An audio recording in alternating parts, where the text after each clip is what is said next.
Bismillahirrahmanirrahim. Alhamdulillahi rabbil alamin. Wa bihi nasta'inu ala umurid dunya waddin. Wassalatu wassalamu ala asyrafil anbiya'i wal mursalin. Sayyidina wa habibina wa syafi'ina wa qurrati a'yunina wa maulana Muhammadin wa ala alihi wa ashabihi wa dzurriyyatihi ajma'in, amma ba'd. Asyhadu an la ilaha illallah wa asyhadu anna Muhammadar Rasulullah wa ufawwidu amri ilallah, innallaha basirum bil ibad. Hasbiyallahu la ilaha illa huwa alaihi tawakkaltu wa huwa rabbul arsyil azim. Wallahu ta'ala fi kitabihil karim hikayatan an nabiyillahi Musa alaihi salam. Rabbi syrah li sadri wa yassir li amri wahlul 'uqdatam min lisani yafqahu qawli. Para asatidah, para ibu-ibu sekalian, hafizani wa hafizakunallah, bil khusus Waalaikumsalam warahmatullahi wabarakatuh. Bil khusus segenap pengurus Majelis Ta'lim ibu-ibu Sabilah dan wabil khusus Ibu Nani Winata, yang semoga pengurusnya dan jamaahnya Ibu Nani Winata beserta keluarga besarnya, semoga semuanya saja kita semua selalu dalam naungan rahmat, barokah, perlindungan serta bimbingan Allah Subhanahu wa taala. Amin Allahumma amin insyaallah. Dan tentu saya doakan semoga kemuliaan ibu-ibu sekalian selalu dijaga dan ditingkatkan terus oleh Allah Subhanahu wa taala sebagai seorang muslimah, sebagai seorang istri, ibu, dunia hingga syurga. Amin Allahumma amin insyaallah. Allahumma inna nas'aluka ilman nafi'a wa rizqan thayyiba wa amalan mutaqabbala wa fatahallahu alaina futuhal arifin. Allahumma inna na'udzubika min ilmin la yanfa' wa amalin la yurfa' wa qalbin la yakhsha' wa du'a ila yusma'. Allahumma ati anfusana taqwaha wa zakkiha anta khairu man zakkaha anta waliyuha wa maulaha. Allahumma barik lana fi sya'bana wa ballighna ramadana. Allahumma sallimna ila ramadan wa sallim lana ramadan wa tasallamhu minna mutaqabbala. Amin Allahumma amin insyaallah. Masih melanjutkan kajian kita tentang Hayatus Sahabiyat di pada halaman 456 tentang keutamaan yang istimewa itu ya. Nabi kita Muhammad sallallahu alaihi wa alihi wasallam bersabda, akhwat mukminah Maimunah, istri Nabi kita Muhammad sallallahu alaihi wasallam, istri Nabi Muhammad sallallahu alaihi wasallam, Ummul Fadl, Salma istri Hamzah, dan Asma binti Umais, saudara perempuan mereka untuk ibunda mereka. Dari Ibnu Abbas radhiyallahu anhu bahwa Nabi kita Muhammad sallallahu alaihi wasallam dan Maimunah radhiyallahu anha pernah mandi berdua dengan menggunakan satu bejana, petap kalau bahasa kita. Pertama tadi di antara keutamaan dan keistimewaan Maimunah radhiyallahu anha, beliau menyebut akhwat mukminah. Jadi saudara-saudari-saudarinya orang beriman, wanita maksudnya, itu adalah Maimunah, istri Nabi kita Muhammad SAW, di samping Ummul Mukminin tentunya ya. Ummul Fadl, beliau julukan yang lain Ummul Fadl, julukan beliau yang lain Ummul Fadl, ibunya Fadl. Yang kedua Salma, istri Hamzah radhiyallahu anhuma, dan Asma binti Umais radhiyallahu anha, saudara perempuan mereka untuk ibunda mereka. Jadi saudara perempuan mereka untuk ibunda mereka, double-double lah kalau bahasa kita kedudukannya, samping sebagai akhwatul mukminah, bergelar juga sebagai ummul mukminin itu.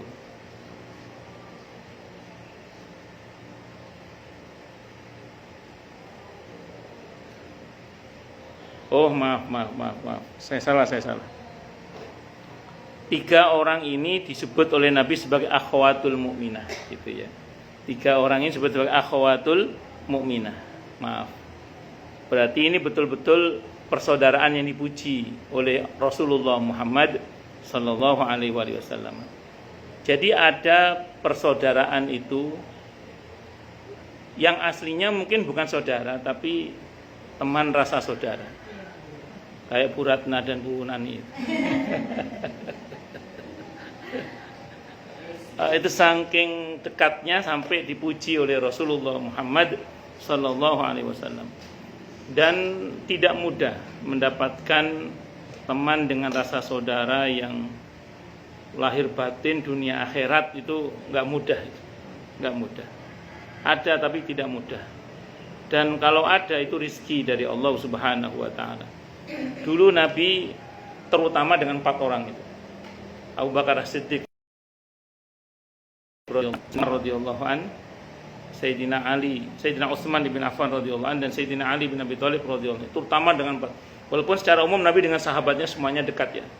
Tapi yang intens sekali itu dengan 4 orang ini yang betul-betul dekatnya itu luar biasa. Sehingga menjadi sahabat yang sangat utama 4 orang ini. Itu diantaranya. Dan ini tidak mudah, saya ulang, tidak mudah. Jadi bersyukurlah pada Allah kalau panjenengan punya teman dengan rasa saudara seperti itu, dan tidak hanya diikat dengan ikatan dunia, tapi dunia akhirat, lahir batin itu. Nah, itu kalau punya seperti itu patut disyukuri. Nah, ini persaudaraannya betul-betul dipuji oleh Rasulullah Muhammad sallallahu alaihi wasallam. Dari Ibnu Abbas radhiyallahu anhu bahwa Nabi kita Muhammad sallallahu alaihi wasallam dan Maimunah radhiyallahu anha pernah mandi berdua dengan menggunakan 1 bathtub atau 1 bejana. Saya belum bisa mandi di bathtub. Maksud saya belum bisa dalam arti yang berbusa-busa kayak di film-film itu loh, enggak bisa. Saya itu umroh beberapa kali, umroh dan haji itu kan bintang 5 hotelnya itu ya. Karena ada bathtubnya gitu. Pak, kok gak munduk-munduk, kok gak iso ya apa ngomong di film-film kok enak itu kayaknya itu. Enggak bisa saya. Sampai sekarang enggak bisa saya. Kenapa? Kan enak gitu kayak. Iya. Orang di film-film itu kayak enak gitu mandi di bathtub. Saya kok enggak bisa. Ada busanya enak. Enak pakai. Oh, lanjut. Tapi dulu mungkin konteksnya memang Siti Maimunah punya semacam bathtub lah itu. Dan itu menunjukkan bahwa mandi di dalam bathtub itu boleh dan sah, serta tidak dilarang, itu boleh, tidak ada masalah. Itu seperti itu. Dan dari Yazid ibn Asom, dia berkata, aku bertemu dengan Aisyah radhiyallahu anha ketika dia datang dari Mekah. Saya dan putra Tolha ibn Ubaidillah radhiyallahu an, dia adalah keponakannya. Kami berada di salah satu dari sekian banyak kebun di Madinah. Lalu kami tertimpa musibah di sana. Berita itu sampai kepada Siti Aisyah radhiyallahu anha, lalu dia datang menjumpai keponakannya seraya mencela dan menghardiknya. Tidakkah engkau mengetahui bahwa Allah tabaraka wa taala menggiring kamu sampai menjadikan kamu berada di rumah Nabi Muhammad SAW, di rumah nabinya? Maimunah sudah pergi dan talimu dicampakkan atas keterasinganmu. Ketahuilah, sesungguhnya dia adalah orang yang paling takwa kepada Allah di antara kami dan paling kuat dalam menyambung silaturahim di antara kami. Itu pujian siapa? Pujian Siti Aisyah kepada Maimunah, yang dipuji sebagai orang yang sangat bertakwa, bahkan paling bertakwa di antara kami, dan bahkan beliau adalah orang yang sangat kuat menyambung silaturahim. Saya itu bukan meneliti ya, cuman qadarullah itu saya mengambil pelajaran. Saya itu pernah tahu ada seseorang itu yang punya semangat menyambung silaturahim. Jadi semangat menyambung persaudaraan. tidak senang berantem. Sebetapapun saudaranya, keluarganya kadang mencela beliau, mencecar, menghina kadang, beliau selalu berusaha baik kepada saudara-saudaranya. Jadi perbuatan saudaranya, bahkan level keponakan kadang meremehkan beliau, itu tidak menjadikan beliau ini lantas memutus rahim, persaudaraan, tetap disambung terus. Terus kemudian kadang adiknya agak nakal gitu ya. Beliau pernah ngomong sama saya, ya bagaimanapun juga dia adik saya, dia bilang gitu. Beliau bilang gitu. Saya tetap baik sama adik saya, bahkan bagaimanapun juga dia adik saya. Jadi nggak mudah terprovokasi oleh ulah saudaranya untuk kemudian ya udah ngono musuh. Nah, udah gitu. Dia berusaha menyambung hubungan baik, itu. Terus itu saya melihat sendiri bagaimana beliau diganjar oleh Allah. Pada akhirnya beliau kan wafat menurut saya dalam keadaan husnul khotimah. Pertama di hari Jumat, kedua di bulan Ramadan, terus kemudian dalam keadaan beliau masih terstatuskan sebagai orang yang memang masih aktif berdakwah di jalan Allah, itu seperti itu. Terus yang kedua lagi itu ada, saya punya kawan seorang ustadz juga, kalau tadi ustadzah, ini ustadz. Kalau ini ustadz, beliau ini tipe orang yang senang nyambung persaudaraan, apalagi rahim, lebih lagi. Beliau itu beliau sangat teguh memegang prinsip pemahaman beliau dalam beragama, tapi bukan tipe orang yang kemudian dengan orang yang berbeda itu beliau ayo bid'ah, kafir, ayo masuk neraka, itu bukan tipe begitu. Tapi beliau berpegang prinsip. Jadi ada pendapat beliau yang beliau pegang dengan sangat kuat, dan beliau tidak bergeming dari pendapat itu. Orang mau ngomong apa terserah, yang penting beliau tetap pada prinsipnya itu. Tapi begitu kuat berpegang pada prinsip, tapi begitu indah hubungannya dengan sesama. Kan ada orang itu begitu kuat berpegang pada prinsip, terhadap yang berbeda itu dianggap musuh, terus kadang disertai dengan menghina gitu. Nah, beliau tidak begitu. Beliau itu kepada semua orang yang berbeda, beliau orangnya santun, baik, dan senang nyambung persaudaraan. Beliau itu semangat nyambung persaudaraan. Itu juga sama, saya tahu sendiri bagaimana beliau diganjar dengan husnul khotimah insyaallah karena wafat di hari Jumat itu di antaranya. Jadi orang yang senang nyambung rahim, nyambung persaudaraan, itu beberapa yang saya lihat lah, itu kok diwafatkan dalam keadaan husnul khotimah. Ya di hari Jumat terutama dalam kebaikan, ya di hari Jumat dalam kebaikan tentunya. Tapi jangan terus gini ya, ada orang mati hari Selasa. Ya kok hari Selasa matinya, berarti enggak. Ingat dulu kita pernah bahas di kitab At-Tadbir Imam Al-Qurtubi, ada 18 tanda husnul khotimah. Itu yang ibu udah lupa semua ya. Jadi ada 18 tanda husnul khotimah. Meninggal di hari Jumat dalam kebaikan itu hanya salah satu saja. Salah satu dari tanda husnul khotimah. Ada 18 tanda husnul khotimah. Ya, dulu pas ibu pas ngaji kitab At-Tadbir, ya yang sudah lupa semua itu.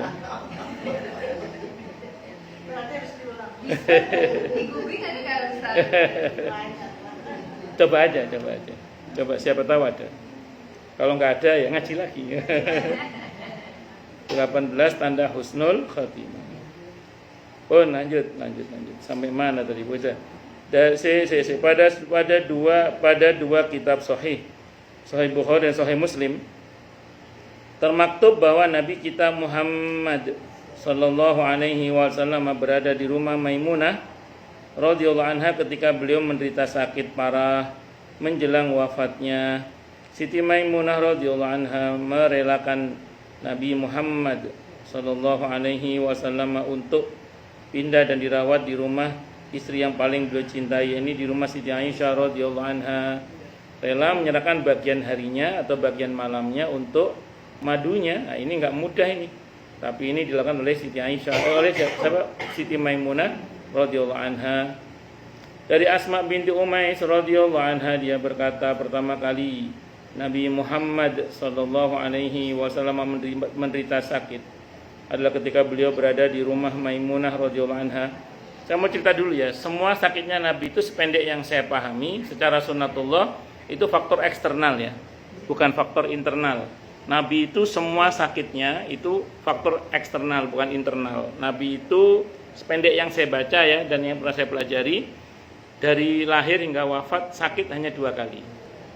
2 kali. Pertama itu kalau saya nggak salah pas di perang Uhud itu, yang beliau sempat terluka dan macam-macam. Itu faktor eksternal juga kan. Yang kedua itu gara-gara diracun oleh wanita Yahudi saat di Hudaybiyah. Jadi Nabi itu ketika umrah Hudaybiyah, ada seorang wanita Yahudi datang kepada Nabi membawa hadiah kaki kambing bagian depan sebelah kiri. Nabi itu sukanya bagian kaki kambing bagian depan sebelah kiri. Itu aukamakol ya. Nah, rupanya oleh si wanita Yahudi itu dibubui racun. Nah, Nabi makan, kalau saya nggak salah, dengan 2 orang sahabat yang makan daging kambing itu. 2 orang sahabat bersama beliau itu meninggal. Nabi tidak meninggal. Terus ditangkaplah si wanita Yahudi itu, ditanya, kenapa kamu kok tega istilahnya membubui racun di daging kambing itu? Kata wanita Yahudi itu, saya sebagai seorang Yahudi, kata dia, kurang lebih begitu mafhum ayatnya. Saya sebagai seorang Yahudi punya keyakinan bahwa seorang nabi tidak akan mati oleh racun. Dan kalau Anda nabi, Anda pasti tidak akan mati oleh racun. Dan ternyata Anda tidak mati. Akhirnya dia bersyahadat masuk Islam. Iya, mau masuk Islam tapi uji cobanya oleh racun. Itulah kelakuan orang Yahudi. Itu kelakuan orang Yahudi itu. Akhirnya, ya Allah, tuh kalau bahasa kita, mbok kok main racun itu. Ya, 2 orang sahabat bersama beliau meninggal, Nabi tidak meninggal. Karena memang Nabi itu tidak mati oleh racun. Akhirnya masuk Islam dia. Nah, sejak kena racun itu, Nabi jadi sering sakit. Sering sakit. Ya, sering sakit itu karena faktor eksternal itu. Sering sakit. Nah, itu. Jadi itu kira-kira terjadi pada tahun ke-6 Hijrah. Ya, Nabi harus pernah kena racun juga supaya tidak dituhankan. Intinya itu supaya tidak dituhankan itu aja. Tapi memang tanda-tanda kenabian kata orang Yahudi tidak akan mati oleh racun. Dan betul Nabi diracun memang tidak meninggal beliau. Cuma sejak itu beliau sering sakit. Tapi nggak parah sakitnya, cuma sakit itu aja. Ya, hanya yang kemudian beliau parah itu ketika menjelang wafatnya itu. Ketika menjelang wafatnya itu beliau yang parah sampai tidak kuat ngimami itu. Itu seperti itu. Sebenarnya Nabi itu kalau gini aja selesai. Tapi begitulah para kekasih-kekasih Allah itu. Seringkali apapun yang Allah berikan kepadanya diterima dengan penuh kelapangan, dengan penuh keridhaan. Nah, kalau kita gimana Ustadz? Sebenarnya sama ya. Semua ketentuan Allah kepada kita terima dulu. Bahwa kemudian nyatanya sebagian kita kan tidak bisa menikmati ya. Ya sudah, mohon sama Allah sembuh, tidak ada masalah. Tapi bagi para kekasih-kekasih Allah, sebagian mereka itu sakit itu dinikmati. Saya nggak ngomong sekelas Nabi dulu, saya ngomong sekelas sahabat. Sa'ad ibn Abi Waqqas radhiyallahu an, itu sahabat Nabi yang kalau doa langsung dikabulkan. Ada orang buta didoakan langsung melek. Sa'ad ibn Abi Waqqas radhiyallahu an, sahabat Nabi. Ada orang lumpuh didoakan langsung bisa jalan. Langsung, nggak usah pakai besok. Itu Sa'ad ibn Abi Waqqas radhiyallahu an.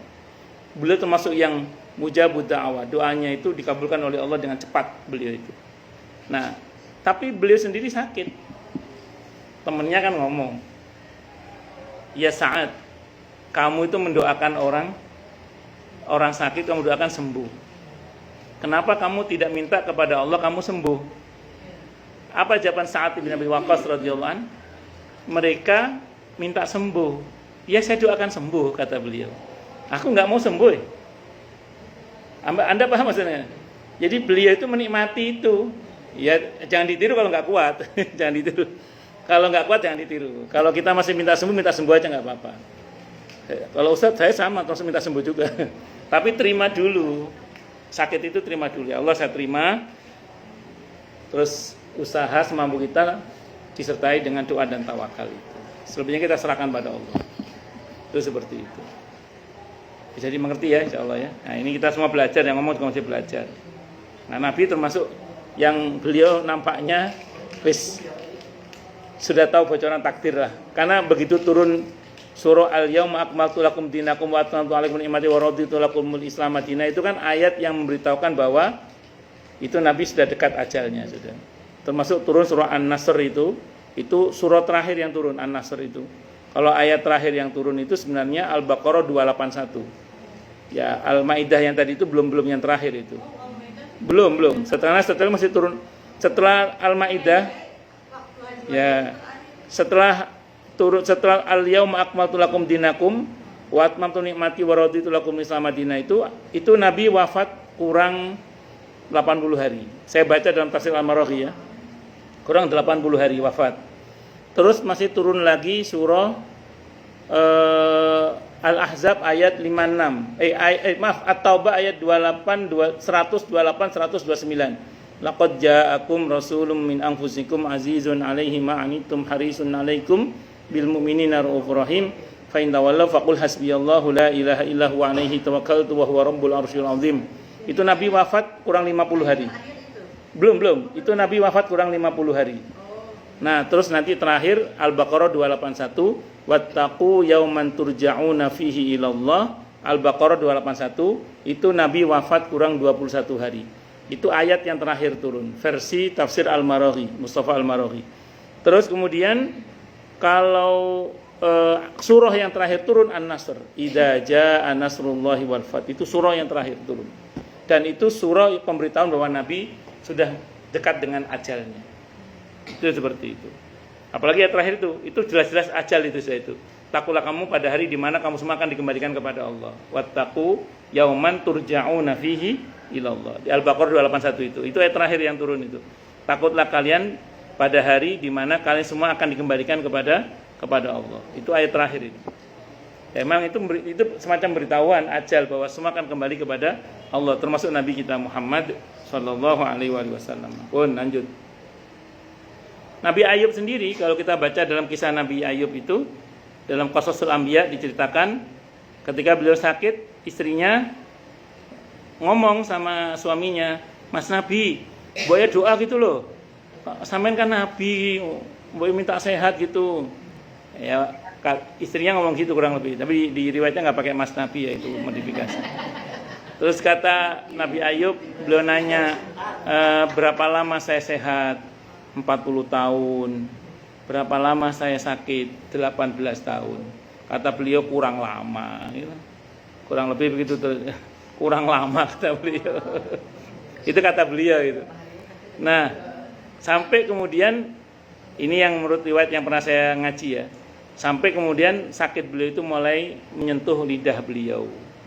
Begitu mulai menyentuh lidahnya, beliau nangis. Nangis bukan karena sakit. Nangis takut kalau penyakitnya kena ke lidahnya, nanti beliau tidak bisa menyebut nama Allah. Tidak bisa menyebut nama kekasihnya. Bagi seorang kekasih, di antara hal yang sangat menyakitkan adalah ketika tidak bisa menyebut nama kekasihnya. Jadi selama ini hiburannya Nabi Ayub itu adalah itu karena beliau masih bisa menyebut nama kekasihnya, Allah itu. Nah ini kalau sudah lidahnya kena, nggak bisa nyebut nama kekasihnya, sedih beliau. Disitulah kemudian beliau minta sembuh itu. Dengan doa yang sangat populer dalam Al-Quran itu, Rabbi anni massaniyadurru wa anta arhamur rahimin. Rabbi anni massaniyadurru wa anta arhamur rahimin. Itu bagus sebagai ruqyah untuk kalau sakit biar cepat sembuh ya. Rabbi anni massaniyadurru wa anta arhamur rahimin. Nanti googlingnya doa Nabi Yunus, doa Nabi Ayub. Nah, sepertinya gitu googlingnya. Doa Nabi Ayub itu bagus untuk ruqyah kesehatan. Rabbi anni massaniyadurru wa anta arhamur rahimin. Ya itu doa itu bagus itu untuk semua. Kenapa? HP saya kepake semua ini. Saya enggak tahu di surah apa itu. Kalau saya enggak salah Asy-Syu'ara kalau saya enggak salah. Kalau saya enggak salah tapi dicek aja dulu coba. Doa Nabi Yunus. Doa Nabi Ayub. Kalau Nabi Yunus kan la ilaha illa anta subhanaka inni kuntu minadh dhalimin. Ada enggak? Oke. Kalau kita sakit kita ngeluh atau kita ngadu ke Allah. Boleh apa enggak? Bagus. Sudah ketemu Bu Dida? An-Anbiya. Al-Anbiya ayat 83. bunyinya? Ya, ayat apa? Al-Anbiya bunyinya apa? Bunyi? Doa Nabi Ayub. Bunyinya? Doa Nabi Ayub. Rabbi anni itu. Masaniyadurru wa anta arhamur rahimin. Ya. Bukan ini ya, anni itu. Rabbi anni masani yadur. Baik, Bu Mastura, boleh apa enggak? Saya jawab begini, Bu. Ini penting. Ini penting. Mengeluh itu, saya ulang ya. Mengeluh itu dalam Islam boleh sebatas untuk menyadarkan diri kita bahwa kita ini lemah, butuh pertolongan Allah. Sebatas itu boleh. Tapi kalau menjadi kebiasaan mengeluh sampai tidak rela dengan keputusan Allah, itu bahaya. Maka mengeluh, kalau ibu nanya ke saya, mengeluh itu boleh dengan batas sebatas untuk menyadarkan kita bahwa kita ini hamba yang lemah, yang butuh pertolongan Allah. Jadi kalau Bu Mastura mengatakan, ya Allah sakit ya Allah, tolong sembuhkan hamba ya Allah, berikan kekuatan untuk sabar ya Allah, boleh, tidak apa-apa, sebatas itu. Tapi jangan sampai kemudian kebiasaan mengeluh itu membuat kita lantas tidak terima dengan keputusan Allah. Bisa dipahami teman-teman? Itu sebatas itu aja. Ampuni hamba ya Allah, hamba capek ya Allah, ampuni hamba ya Allah, ampuni hamba ya Allah, tolong hamba ya Allah, kuatkan hamba ya Allah. Tapi kalau sudah, wah dobol kabeh iki apa iki? Mulai misah-misah enggak terima dalam ngerti dobol ibu ini. Jadi terus enggak terima sama takdir, itu yang bahaya. Dan saya sering sampaikan di sini, jangan jadi kebiasaan juga. Makanya harus sebatas itu aja. Kenapa saya bilang jangan sampai jadi kebiasaan? Takutnya kalau jadi kebiasaan nanti keterusan sampai akhirat. Dan di akhirat adanya keluhan itu nampaknya hanya ada di neraka. Kalau bahasa Al-Qur'annya, ibu nanti cek ya bahasa Al-Qur'an untuk ahli neraka itu apa? Ya laitani, ya laitana, ya wailani, ya wailana itu. Aduh gitu. Jadi kemana-mana itu ceritanya itu judulnya beda-beda tapi temanya sama, derita tiada akhir gitu. Jadi kemana-mana itu judulnya apa? Beda-beda tapi temanya sama, derita tiada akhir. Jadi boleh Bu Mastura mengeluhkan yang kita rasakan dalam bentuk kelemahan diri sebatas untuk menyadarkan bahwa kita ini hamba yang lemah, yang butuh pertolongan Tuhan kita. Siapa? Allah. Ngoten nggih Bu Mastura nggih, mboten napa-napa, silakan. Kayak gini loh Bu. Orang kadang nanya, boleh enggak kita putus asa dengan keadaan? Putus asa dengan keadaan boleh enggak? Kalau Ibu nanya saya jawab boleh. Yang enggak boleh itu dalam Al-Qur'an, jangan berputus asa terhadap rahmat Allah. Di surah Yusuf itu kan bahasa Qur'annya wala tayasu mir rauhillah. Innahu la yai'asu min rauhillah ilal qaumul kafirun.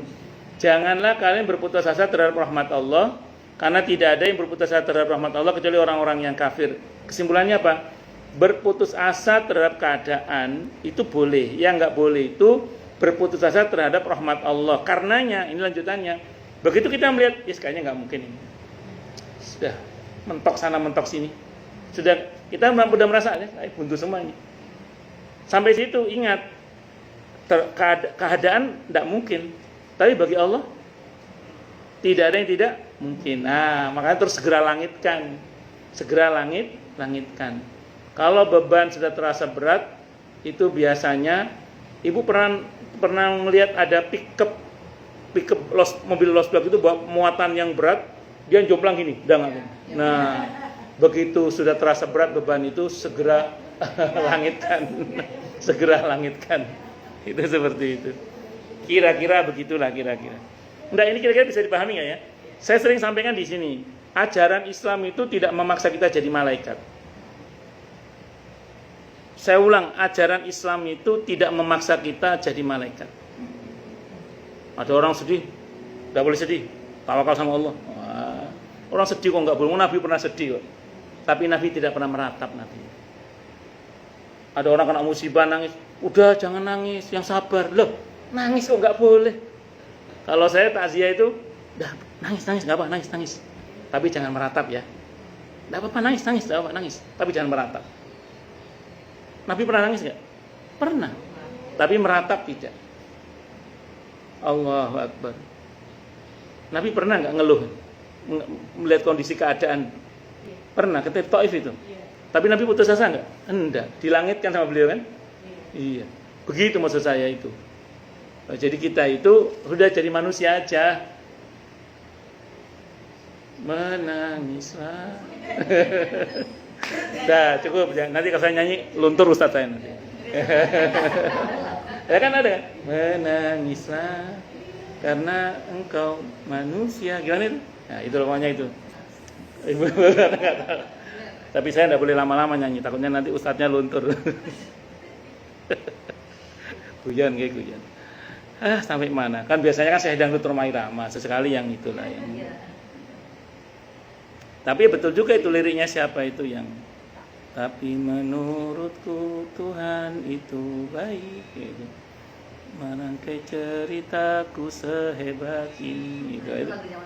Itu sekarang katanya gitu. Itu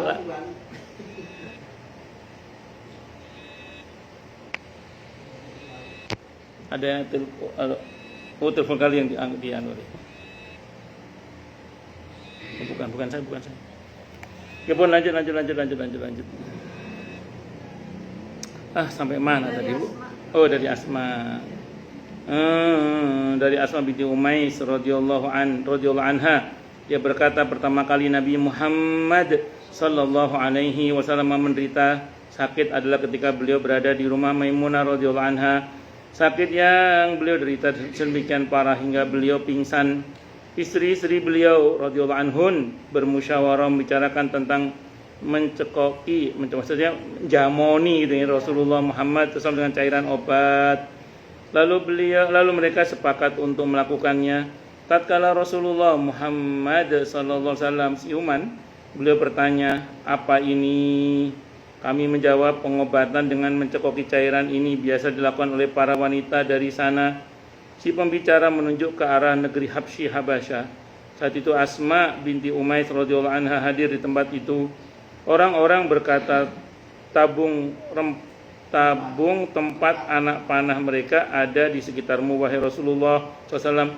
Rasulullah Muhammad SAW bersabda, sesungguhnya itu adalah penyakit. Allah Subhanahu wa Ta'ala tidak akan menyelamatkan aku dengan cekokan cairan itu. Tiada seorang pun di rumah ini kecuali dia harus dicekoki juga, kecuali paman Rasulullah Muhammad SAW yakni Abbas. Asma binti Abu Bakar radhiyallahu anha berkata, Maimunah juga harus dicekoki cairan itu karena perintah Rasulullah Muhammad SAW adalah, padahal pada waktu itu dia sedang saum. Tidak lama kemudian Rasulullah Muhammad SAW menuju Ar-Rafiqil A'la, wafat maksudnya. Dan seluruh kota Madinah terasa gelap pekat. Semuanya bersedih hati karena tinggal pergi oleh Al-Habib Rasulullah Muhammad SAW. Kesedihan menghujam kuat ke ulu hati Maimunah. Akan tetapi dia tetap bersabar dan mengharapkan pahala di sisi Allah SWT dengan musibah wafatnya Rasulullah Muhammad SAW. Dia berharap dirinya dapat meraih pahala orang-orang yang bersabar, yang menjadi istri Rasulullah Muhammad SAW, dan beliau ridha kepadanya karena dia adalah wanita ahli ibadah, rajin mengerjakan salat malam, rajin saum, dan berusaha untuk menyebarluaskan sunnah beliau kepada para sahabat dan tabi'in. Itu diantara keutamaan Siti Maimunah radhiyallahu anha. Beliau rela membatalkan puasanya demi perintah suaminya untuk minum cekokan jamu itu, karena kata beliau ini lagi ada, kalau bahasa kita ini tadi penyakit, kamu harus minum juga, semuanya minum juga, untuk menetralisir takut-takut kalau penyakit itu mungkin menular. Nah itu saat itu alat pengobatan Habasyah. Kita tidak tahu ya apa yang terjadi, tapi di sini kita mendapatkan aturan sunnah kira-kira ya, bahwa mengantisipasi kemungkinan penyakit menular itu boleh, walaupun dalam akidah kita sebenarnya tidak ada penyakit menular. Ini akidah kita ini. Tidak ada penyakit menular. Namun ketika terjadi penyakit yang kenyataannya bisa menular, Nabi itu mengambil sikap yang di dalam jangan keluar, yang di luar jangan ke dalam. Nah, ini nanti kita gabungkan pemanaannya ya. Dan yang kedua, tadi perintah Nabi untuk mengantisipasi supaya tidak tertular, ayo minum jamu semua ini kalau bahasa kita, supaya tidak tertular oleh penyakit yang sedang ada. Mungkin ada yang Nabi lihat selain yang kita tidak bisa melihat saat itu. Nah, singkat cerita, bagaimana pertemuan titik temu ini? Nabi pernah menjelaskan ketika penyakit itu menular, itu atas kehendak siapa? Kehendak Allah. Makanya terkait dengan penyakit itu, pertama baik-baik kepada Allah. Yang kedua prosesnya tadi yang ya jangan dekat-dekat sama yang ya sakitnya ada potensi menular. Dan yang ketiga ya minum obat, kira-kira gitu. Ya, obatnya terserah jenengan. Saya dulu selama pandemi itu kunyit itu santai-santai kunyit, bangsa kunyit itu gara-gara Bu Purnama itu. Kasih minumnya Dr. Zaidul Akbar itu. Bu, sampai qadarullah sampai pandemi selesai tidak pernah sakit saya, alhamdulillah, masya Allah. Qadarullah sehat.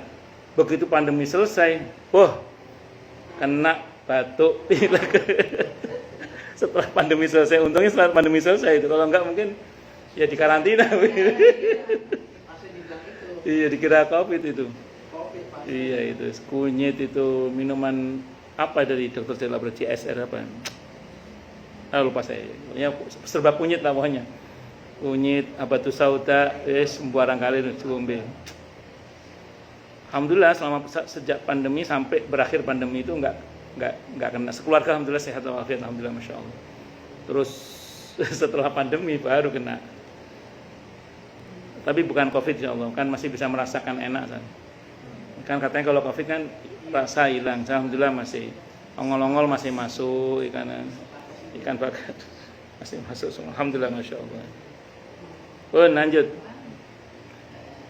Komitmen yang langka. Salah satu bentuk komitmen, ada kejadian yang menarik ya. Ketika Nabi sudah menghadap kepada Allah, kan beliau dimakamkan di dalamnya ya, di Raudhah sekarang itu. Nah, dekat Raudhah itu ada satu ruang yang itu jendelanya selalu terbuka dari sejak awal. Jendela itu terbuka sampai sekarang nggak pernah ditutup sampai sekarang. Itu rumahnya Hafsah radhiyallahu anha. Hafsah kalau rindu suaminya menatap ke arah Raudhah. Kalau rindu suaminya. Iya. Itu saya ingat kisahnya siapa? Kata Abdurrahman Jami, tapi ini novel yang nulis Abdurrahman Jami. Anda boleh tidak setuju. Beliau itu Zaliha atau Zulaiha orang bilang itu. Ketika Nabi Yusuf di penjara, beliau minta dibangunkan rumah yang jendelanya menghadap ke arah penjara Nabi Yusuf. Saking cintanya kepada Nabi Yusuf. Nabi Yusuf itu kalau diajak bicara oleh Zaliha, dia nunduk selalu menghadap ke arah bumi. Kata Zaliha, begitu aku ajak dia bicara, dia tatap bumi, sampai aku cemburu kepada bumi yang dia tatap. Itu Zaliha kepada Nabi Yusuf alaihissalam. Begitu cintanya siapa? Zaliha kepada Nabi Yusuf alaihissalam. Itu di novelnya Abdurrahman Jami. Tidak semua orang sepakat dengan cerita itu, tapi ada bukunya itu. Jadi bukunya yang nulis namanya Abdurrahman Jami namanya. Kisah. Bukan kisah, maksudnya yang pernah Ustaz ceritakan bahwa Zaliha berubah menjadi budak kembali, itu dari buku itu. Di antaranya. Ada bukunya Abdurrahman Jami, novel tentang Nabi Yusuf. Dia sebenarnya kisah tapi dibuat kayak gaya novel gitu loh. Iya. Jadi bumbu-bumbu romannya itu ada. Makanya tidak semua, kan saya sering bilang di awal, ini versi Abdurrahman Jami ya. Para ulama berdebat, iya. Memang tidak sepakat Ulama tidak sepakat dengan aneka perdebatannya lah. Ya, cuman saya secara pribadi cuman ngomong aja, ini ada ceritanya dalam bukunya Abdurrahman Jami. Gitu. Nama penulisnya Abdurrahman Jami namanya. Yang saya tahu, wallahu alam bishawab. Lanjut. Salah satu bentuk komitmen yang kuat kepada Rasulullah Muhammad sallallahu alaihi wasallam sesudah wafatnya beliau adalah Maimunah radhiyallahu anha berwasiat agar dirinya dimakamkan di tempat Rasulullah Muhammad SAW melakukan hubungan intim pertama kali dengan dirinya, yakni di Saraf. Dia menjalani hidupnya dengan terus mengingat hari yang berbahagia itu, hari yang dia berkumpul bersama sebaik-baik manusia. Dia selalu mengingat tempat yang penuh berkah itu. Dia berwasiat agar jasadnya nanti dipikul dengan pelan dan berhati-hati lalu dikebumikan dengan pada tempat yang sangat dia cintai itu. Ini tempat pertemuan antara dia dengan Rasulullah Muhammad sallallahu alaihi wasallam yang paling agung, suami yang paling lembut dan kekasih yang paling berharga, yaitu Nabi Muhammad sallallahu alaihi wasallam. Jenengan kira-kira mengingat malam pertama jenengan apa enggak? Kalau saya nggak punya malam pertama, saya punyanya pagi pertama. Kesediaan mengikuti perintah Rabbnya. Berikutnya monggo lah, itu soal kenangan lah ya, soal kenangan. Tapi ini kan kenangan dengan laki-laki yang paling mulia, suami tercinta, yaitu Rasulullah Muhammad SAW. Dan dikatakan itu tempat yang paling beliau berkahi. Nah, jadi kok menunjukkan sisi yang itu, Ustaz? Saya sering sampaikan di sini. Nabi itu yang Allah tampakkan dari beliau diantaranya secara dominan adalah sisi kemanusiaannya. Intinya satu, Nabi kita Muhammad SAW itu diutus di periode traumatik. Tepatnya di periode yang mana Nabi sebelumnya dituhankan. Nah, beliau tidak ingin itu terjadi pada beliau. Makanya beliau itu sisi kemanusiaannya kental sekali. Dan saya mohon maaf, apa yang terjadi pada beliau itu ya normalnya manusia begitu memang. Ya kan, normalnya manusia begitu. Itu seperti itu. Jadi normalnya manusia kan pasti ya bahagia di malam pertamanya. Itu normal umumnya gitu, umumnya.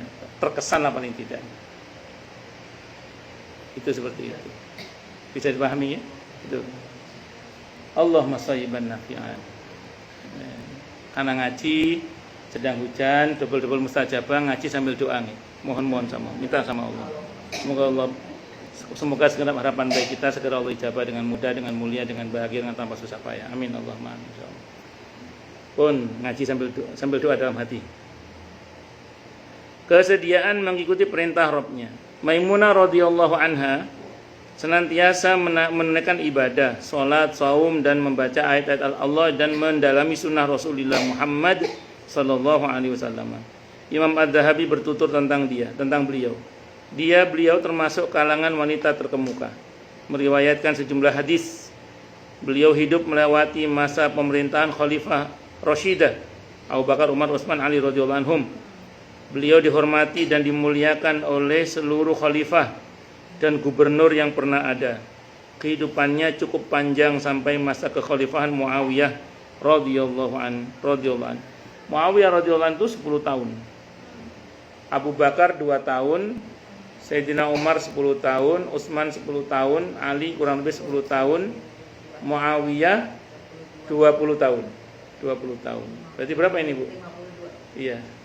Jadi dari sejak Nabi menghadap kepada Allah, baru wafat itu 52 tahun kemudian berarti. Ya enggak tahu, makanya panjang berarti. Panjang.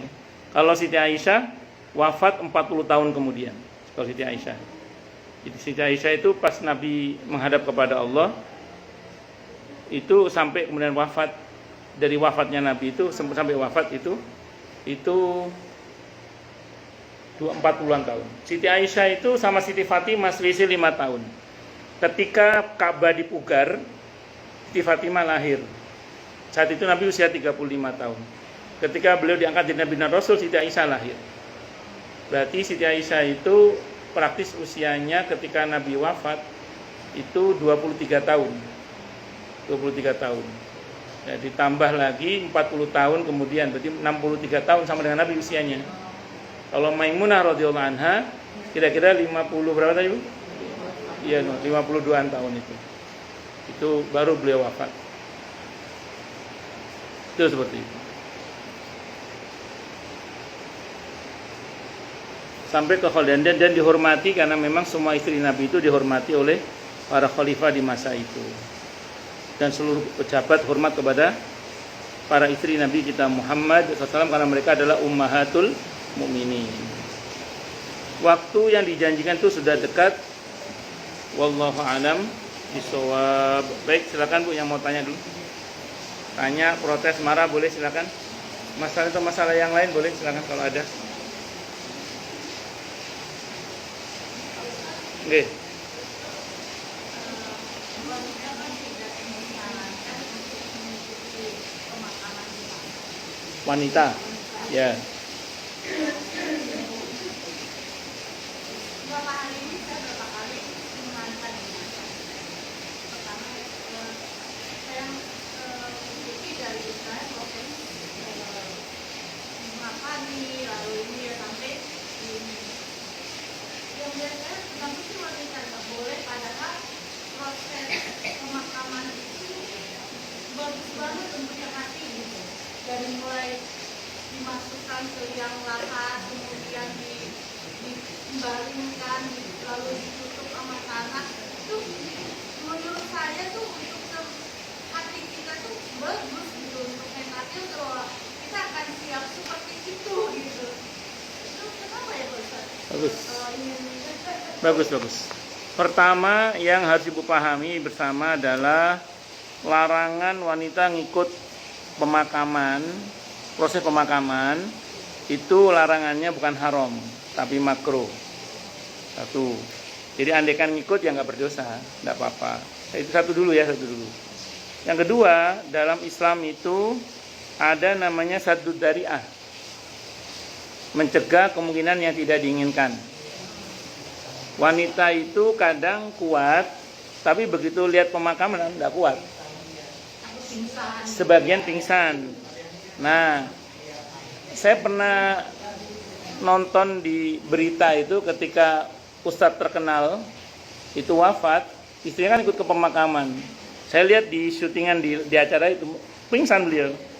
Yang ngangkat beberapa orang lelaki. Kalau lelaki itu amanah atau mahramnya masih mending. Kalau dia laki-laki yang tidak amanah, ya atau bukan mahram yang tidak amanah, bagaimana? Nah, jadi sebenarnya gini Bu, kalau kita bicara fikih, asal ibu bisa mengantisipasi kemungkinan buruk itu, sebenarnya nggak ada masalah. Ya, tapi biasanya itu kan hanya akan terjadi kalau pada ring 1 kan. Kalau ring 2 rata-rata tidak, sudah banyak ring 1, istri, anak biasanya, atau saudara kandung, kadang ibu, kadang begitu. Maka untuk yang jenis ini kalau memang mau ngikuti pemakaman, usahakan dikawal oleh mahram atau wanita-wanita perkasa di sekitarnya yang siap mengangkat dia kalau sewaktu-waktu dia histeris dan pingsan misalnya. Dan harus ada yang menguatkan karena jangan sampai dia meratap di situ. Ngerinya di situ aja. Dan saya menyaksikan sendiri bagaimana saya ulang tadi, beberapa wanita kayak kuat begitu ngelihat tidak kuat pingsan. Itu seperti itu. Ya tadi kalau pingsan siapa yang ngangkat itu. Dan agama itu mengantisipasi itu. Dan larangannya bukan haram, makruh. kalau meratap itu juga nggak boleh. Tidak boleh. Meratap itu kan intinya satu, tidak rela dengan keputusan Allah, dengan takdir Allah. Dan ekspresinya macam-macam. Kalau kita nangis Nangis nggak apa-apa, ya nggak boleh meratap. Nabi pada saat putranya wafat, cucunya wafat, beliau nangis. Terus sahabat nanya, air mata apa ini wahai Rasulullah? Air mata kasih sayang, kata Nabi. Man lam yarham lam yurham. Siapa yang tidak punya rasa kasih sayang, dia tidak akan disayang oleh Allah. Nah, jadi menangis boleh. Yang tidak boleh itu meratap.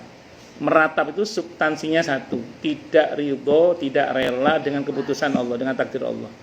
Nah, sehingga kemudian dia berekspresi dengan macam-macam. Kalau orang Arab dulu ada yang menjambak-jambak rambut, meropek-ropek baju. Kalau kita ditambah guling-guling misalnya. Nah itu. Teriakan-teriakan jahiliyah. Nanti siapa yang ngomong yang aneh-aneh. Makanya Nabi ketika takziah itu berpesan kepada keluarga, jangan ngomong kecuali yang baik, karena setiap perkataan kalian diaminkan oleh para malaikat. Makanya kalau ada yang meninggal, jangan ngomong kecuali yang baik. Udah, jangan ngomong kecuali yang baik, karena setiap perkataan orang yang keluarga yang tinggal itu perkataannya diaminkan oleh para malaikat. Wallahu a'lam bishawab. Maten nggih? Monggo silakan yang lain kalau ada. Jadi nggih monggo Bu. Ini kan yang berhubungan dengan yang meninggal. Tapi yang kalau yang berhubungan dengan yang tidak meninggal, jadi tamunya itu Berhubungan dengan yang tidak meninggal, terus kenapa? jadi yang itu kan berhubungan langsung kan. Ring 1 tadi ya. Ringsan. Kalau yang yang lain maksudnya. saya ulang tadi, sebab larangannya kan karena khawatir histeris. Jadi kalau sekiranya itu tidak ada ya nggak apa-apa. Jadi dan kalaupun masuk larangannya makruh. tidak sampai haram. Jadi kalau misalnya kayak Bu Dini kan punya hikmah di balik kejadian itu, dengan menyasar itu kita merasa maknyes gitu. Monggo silakan, tidak ada masalah. Tidak ada masalah, silakan. Asal memang bisa dipastikan nggak akan ada histeris tadi itu. Tapi saya ulang tadi, beberapa itu tidak kuat. Beberapa, biasanya itu ring satu biasanya. Ring satu itu istri, ibunya, anak-anaknya biasanya, anak perempuannya, saudari kandungnya kadang. Itu seperti itu. Ada yang nggak kuat kadang. Menyaksikan itu tidak kuat kadang. Wallahu a'lam bishawab. Ada lagi yang lain silakan. Kalau ibu waktu itu ikut, waktu itu kuat ya, alhamdulillah. Tapi ya karena shock. Oh, nggih, monggo. Kondisi suami saya kan bisa dikatakan gimana tadi ya Ustaz? Oh, RT siap. Insyaallah siap. Tapi memang itu ya, karena kayak saya kayak bukan meratap, juga harus juga ada yang karena shock itu kan. Ya, siapa sih yang tahu kan, karena Pak malam mau tidur besok program apa ya, besok kita terus paginya dia nggak ada. Itu kan kayak saya kan sama saya tuh dia malam itu gitu. Jadi saya tuh sepanjang perjalanan itu jenazah suami saya aja, tapi nggak sampai yang menjerit enggak sih. Iya. Cuma memang ya saya ada kayak bicara sama orang, ini kemarin nggak apa-apa ya, tapi ya nggak Iya. bisa saya sebutkan. Saya menerima, tapi memang saya shock.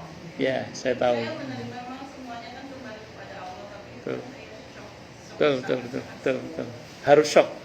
Dikasih jatah sampai Iya. 4 bulan 10 hari. Oh iya. Iya, untuk istri. Untuk istri boleh. Ya. Ya, boleh. Enggak boleh itu. Untuk istri, khusus istri itu. Selain istri yang kehilangan suaminya, jatahnya cuma 3 hari. Jadi selama 3 hari itu jatah shocknya. Setelah itu nggak boleh shock terus, kecuali shock breaker, tidak apa-apa. Atau kemudian kalau untuk istri, ya itu, kecuali kecuali untuk istri boleh, ibu boleh shock selama 4 bulan 10 hari boleh. Tapi tetap harus move on, jangan tidak move on. Terus artinya jangan sampai meratap, itu tetap harus. Jangan ngomong kecuali yang baik, itu terus ya. Karena saya kan sebenarnya lepas sama Daud ya sama suami Iya. saya kan, karena suami saya aktivitasnya kan di rumah, saya Nggih. temani terus.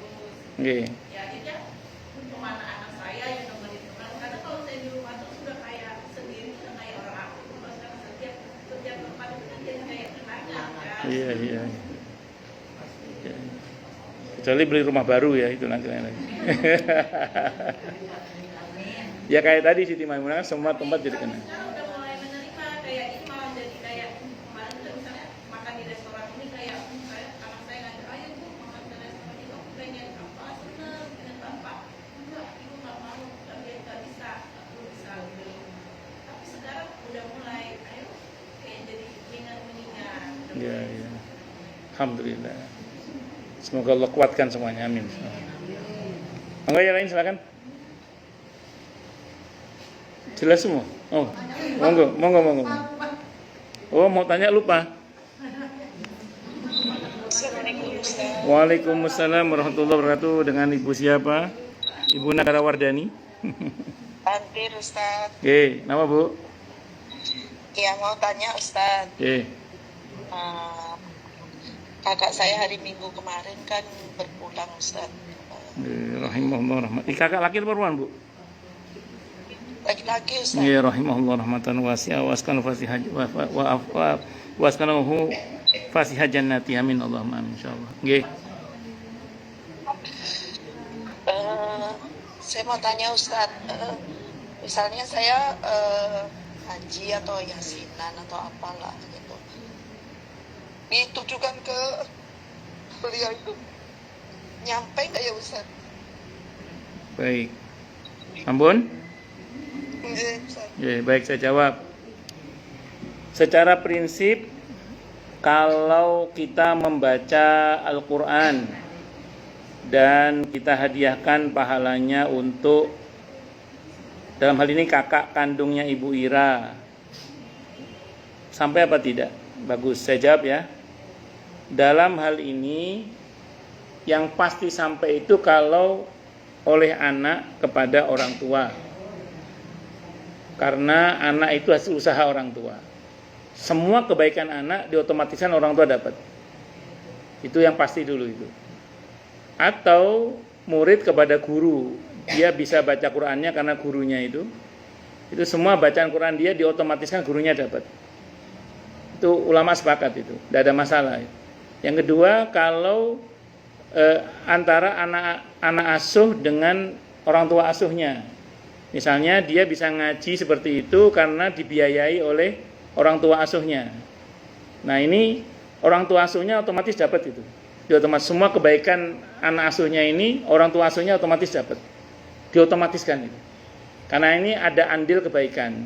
Dalil umumnya adalah surah An-Nisa ayat 85 itu. May yashfa' syafa'atan hasanatan yakul lahu nasibum minha. Siapa yang berikan pertolongan yang baik, maka dia akan dapat pahala yang sama dengan pertolongan yang ditolong tersebut. An-Nisa ayat 85.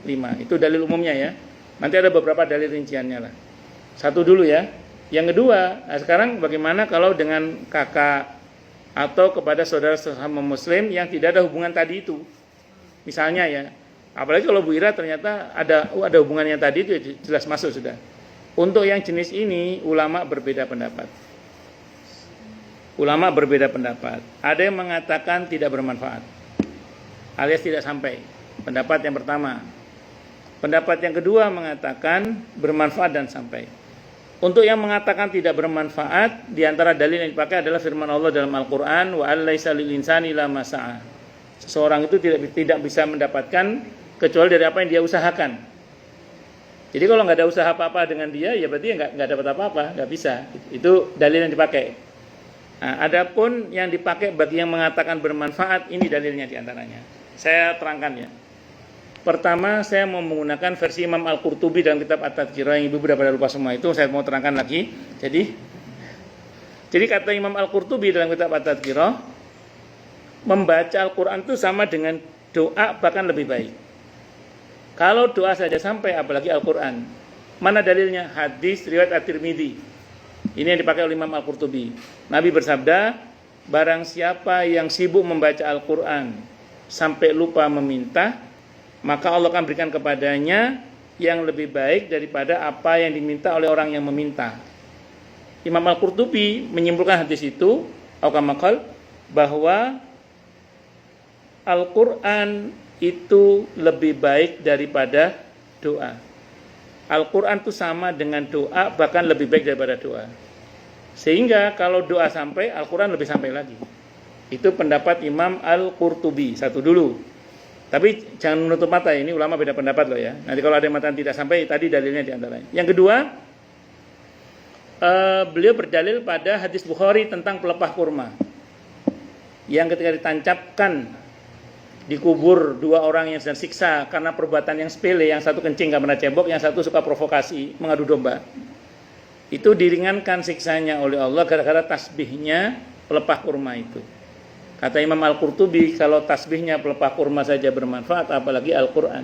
Kata beliau begitu. Ini pendapat yang kedua. Dalil yang kedua. Terus kemudian dalam kitab At-Tadhkirah itu juga dikutip satu riwayat dari pendapat Imam Ahmad.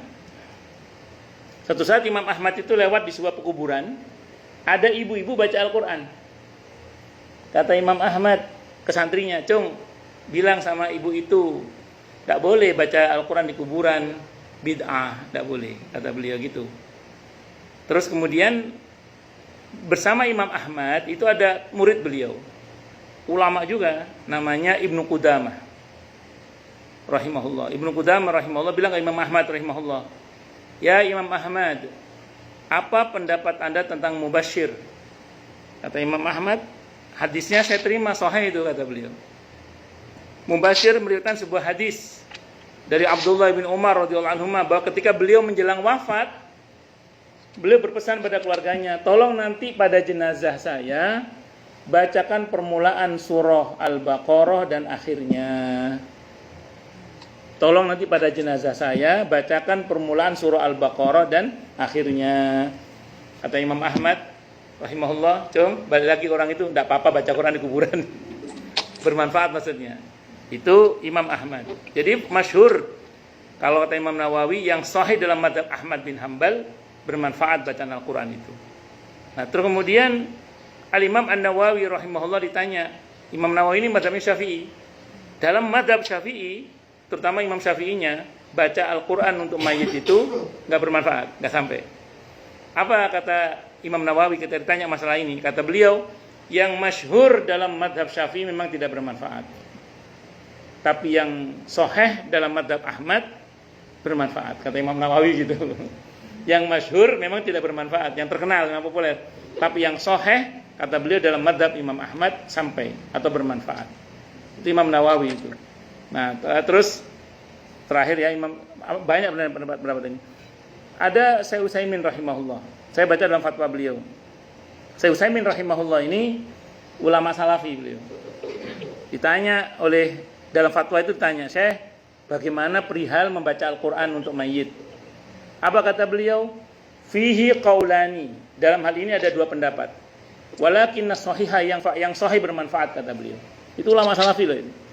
Cuman kan pendapatnya nggak diekspos oleh sebagian orang. Padahal beliau berpendapat ada dua pendapat, tapi yang sahih bermanfaat, kata beliau. Itu pendapat Syekh Utsaimin rahimahullah. Satu lagi deh. Saya pernah baca kitab Hujjah Ahli Sunnah wal Jamaah karya Mbah Ali Maksum, Kiai Haji Ali Maksum, Kerapiak, Yogyakarta. Beliau Rois Am PBNU pada masanya.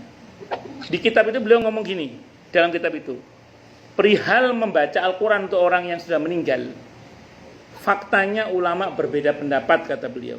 Pesan beliau apa? Jangan berkeras-keras. Jadi jangan berantem. Memang ada Ustadz yang berantem? Ada. Saya punya jamaah di Bintara itu, mertuanya meninggal. Tetangga takziah, tetangga kan macam-macam ya. Ada yang baca Al-Quran. Tidak lama saudaranya datang. Dimarahi itu yang baca Al-Quran itu. Sampai berantem.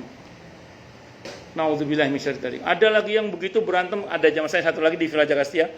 Itu sampai dia teriak ke orang yang berantem itu, setan lo pade katanya. Jenazah masih ada berantem lo katanya. Dan itu disampaikan ke saya. Saya bilang begini, lain kali kalau memang jenazahnya nggak mau dibacakan Quran, tulis yang gede. Tolong jenazah keluarga kami didoakan saja. Jangan dibacakan Al-Quran. Boleh nggak? Silakan aja. Saya punya kawan seorang ustadz itu, sebelum wafat, 3 tahun sebelum wafat, itu nulis di figura, tolong jangan bacakan Quran pada jenazah saya. Wasiat, gak apa-apa, kita hormati. Begitu kita datang, Assalamualaikum Ustaz, saya doakan langsung aja ya, gak pakai baca Quran, ya udah kita tinggal kayak itu. Itu seperti itu. Nah, oh ya satu lagi deh. Ini mohon maaf ya. Kadang ada orang itu berkata begini, itu baca Al-Quran di kuburan tidak pernah dicontohkan oleh Rasulullah Muhammad SAW. Saya jawab, ada contohnya dari Nabi kita Muhammad SAW. Saya baca hadisnya dalam kitab Riyadhus Shalihin.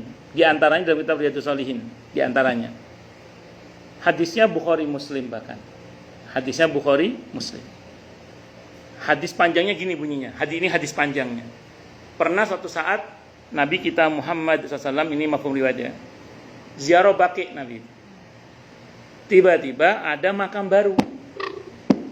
Kata Nabi, ini makam siapa? Kok saya nggak diberitahu? Kata para sahabat, ini makamnya tukang sapu ya Rasulullah. Tukang sapu Masjid Nabawi. Si fulan atau si fulana. Saya pikir karena dia hanya tukang sapu, jenengan lagi istirahat, capek. Kita rawat jenazahnya, kita makamkan. Kata Nabi, lain kali. Kalau kalian ada orang meninggal, kasih tahu saya. Karena sholat saya baginya itu syafaat. Menjadi syafaat itu. Akhirnya Nabi menyolatkan jenazahnya di kuburan itu. Nabi mensolatkan jenazahnya di mana? Di kuburan itu. Pertanyaannya, kalau sholat jenazah itu baca Fatihah tidak? Fatihah itu Quran bukan?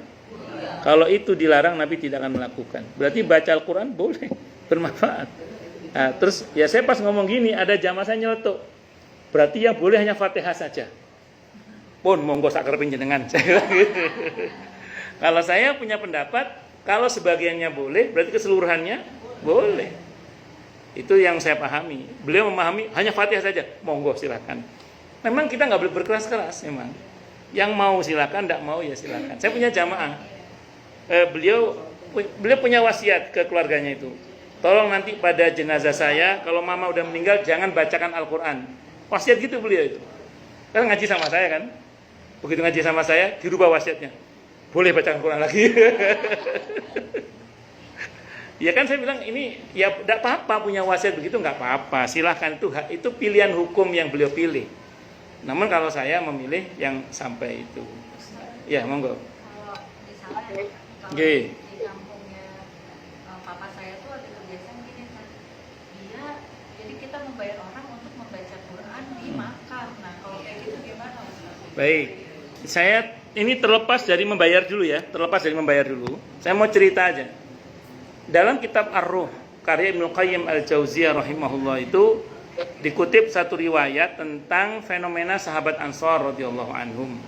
Sahabat Ansor radhiyallahu anhum itu kalau ada yang meninggal dunia, itu di kuburannya maksudnya itu dibacakan Al-Qur'an selama 7 hari. Itu kebiasaan sahabat Ansor. Saya nggak ngomong muhajirin, sahabat Ansor itu punya kebiasaan begitu. Nah, kebiasaan para sahabat Nabi ini tidak diingkari oleh sahabat yang lain. Muncul pertanyaan, kalau bayar bagaimana? Sebenarnya gini ya, kalau itu atas kerelaan yang kena musibah lah, itu, dan memang dia mampu dengan hartanya sendiri, bukan dari harta waris ya, dari harta sendiri, silakan saja kalau memang dia mau. Tapi yang menjadi masalah kalau di masyarakat kita itu kadang nodong, jadi minta sekian juta. Nah ini yang jadi problem. Kenapa? Sudah orang kena musibah, terus kemudian ditodong, diperas, itu yang menurut saya jangan. Nah, tapi sepatutnya lah dari pihak keluarga mengerti, gitu aja sih. Namanya minta tolong orang bacakan Quran kan dia mungkin mengorbankan waktu dan tenaganya serta waktunya, ya pengertiannya aja lah itu. Tapi jangan nodong juga. Kalau nodong kasihan orang udah kena musibah, sudahlah jatuh tertimpa batu pula, sudah jatuh dari tangga tertimpa batu pula. Jangan sampai begitu. Saya kira itu gitu. Tapi kalau saat itu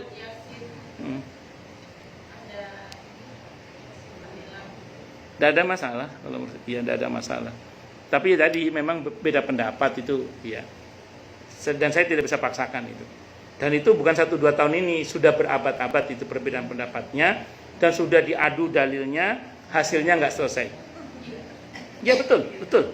Itu sudah berabad-abad dan sudah keluar dalilnya semua, yang pro maupun yang kontra, dan sudah selesai dibahas dan hasilnya nggak selesai.